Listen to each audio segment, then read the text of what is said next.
911, what's your emergency? Yeah! Yes, yes, yes, yes, yes, yes, yes, yes, yes, yes, yes, yes, yes, yes, yes, yes.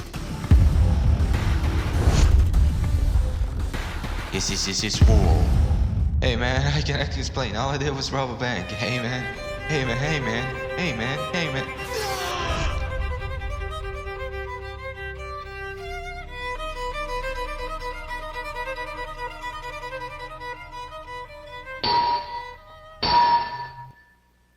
Heroes. We need them. They are the beacon of hope, light we seek in the darkness of our boring and monotone lives. In the comics, they are perfect beings, far from anything we could ever be, destined for good with a purpose to save us from harm's way. Superman with his innocence, Batman with his lessons about life, Spider-Man with his dedication to push himself forward, even when life throws him off his feet. Wonder Woman with her bravery and loyalty to her people, and Flash showing us no matter how fast life moves, it's okay to take it slow. These characters teach generations about generosity, kindness, futility, and life itself. It has shaped generations of people, motivated them to push themselves to make a change, even if they don't feel worthy. Because not everyone can wield Thor's hammer, shoot webs out of their hands, or have billions of money in the bank, but what they can be is a true hero. And then you have The Boys. The Boys is an Amazon Prime TV show that pulls an Uno reverse on the image that we have of heroes. The show is set in the United States. Of course it is. That has been overrun by soups. If you don't know what soups are, how? It is literally in the name. I don't know what soups are. Superheroes. Superheroes. Superheroes. Soups. Oh, that makes sense. But basically, the US is filled with soups regulated and created by the VOD industries. And at the top of all soups stands an elite team, the team of the finest soups known to mankind. They're called the Seven. And at the top of them all stands one man, an icon, a legend, a hero, poster boy of America, and the strongest of them all, Homelander.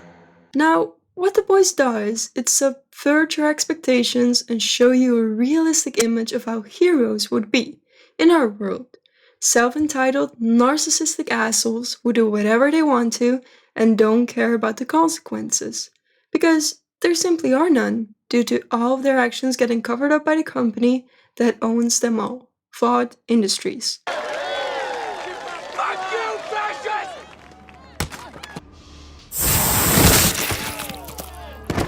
In the coming months, Homelander will stand trial for saving his son from a vicious, starlight-loving thug.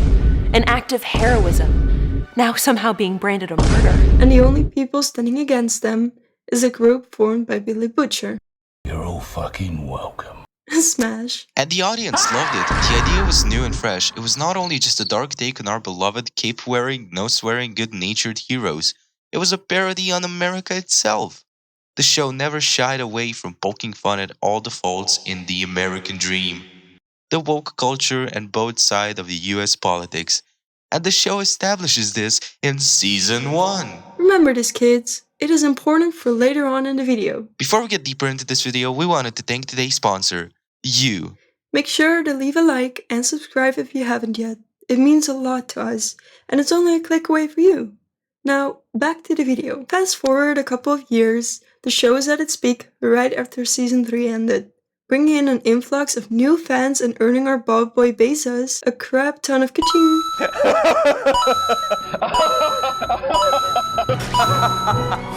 And everyone is awaiting the release of Season 4. And with the release of the trailer for the season, the hype only got bigger as they brought in our boy Negan from The Walking Dead.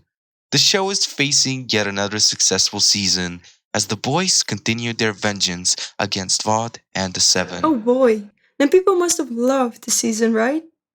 Right? Wrong. People absolutely fucking hate it and review bombed it because they realized that for 5 years it was actually making fun of them as well, and they called them woke because look this. Oh, sorry. Sorry. Basically, once Season 4 came out, the people didn't really like it. The viewers didn't take it in well once they realized the show was making fun of them the entire run. They called it woke for something that was clearly a parody of the same-sex woke movement and complained about the politically focused character called Firecracker.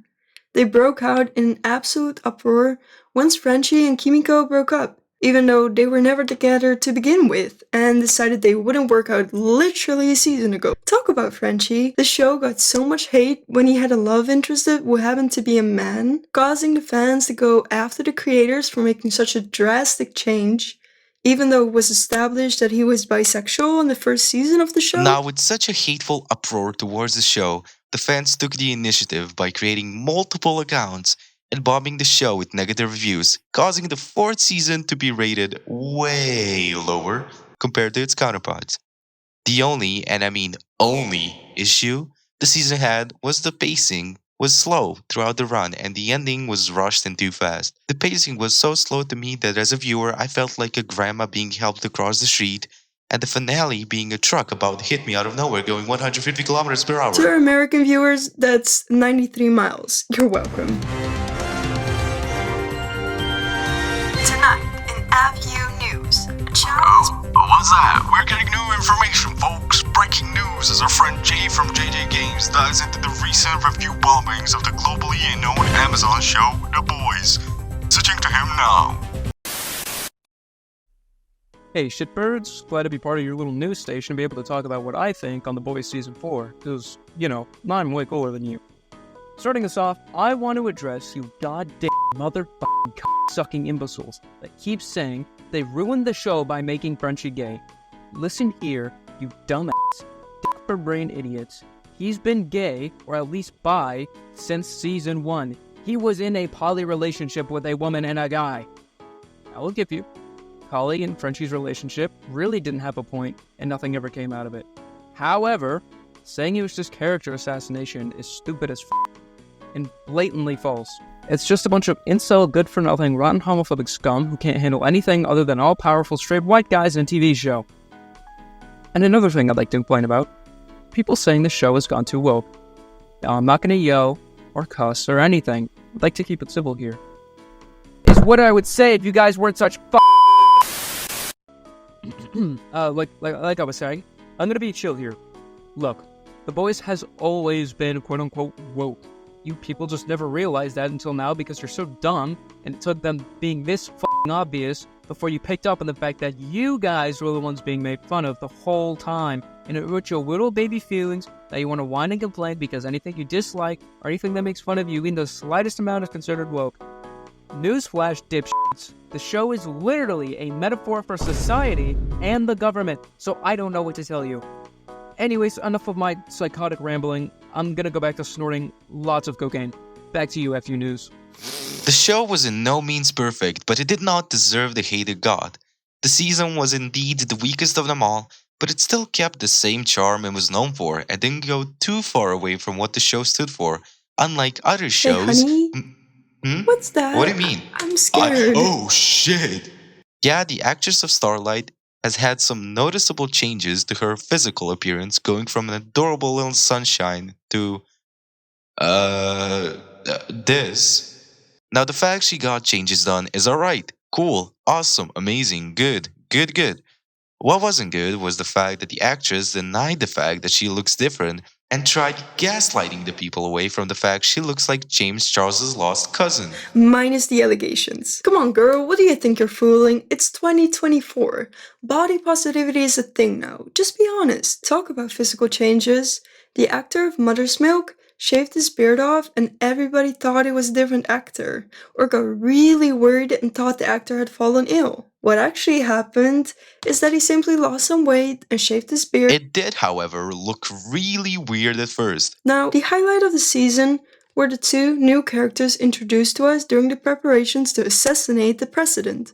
Those two characters are Sister Sage and Firecracker, both being parodies of American stereotypes and tropes, with Sister Sage seemingly being a woke, strong, and independent woman, and Firecracker being a parody of the US politicians and the crazy theorists who are willing to say anything, true or not, to get people to support their agenda. Sister Sage is a soup whose powers are that she's a genius and can process information far quicker than any human can. Basically Einstein 2.0, which led to Homelander recruiting her as a new member of the Seven to make all his plans work and come to life. And oh my god, Homelander not wearing his suit? What? And Firecracker's powers are, uh, um, sparkles? Oh my god, sparkles. Her powers are never clearly shown, but what is shown, however, is the fact that she would do anything to please Homelander. And by anything, I mean anything.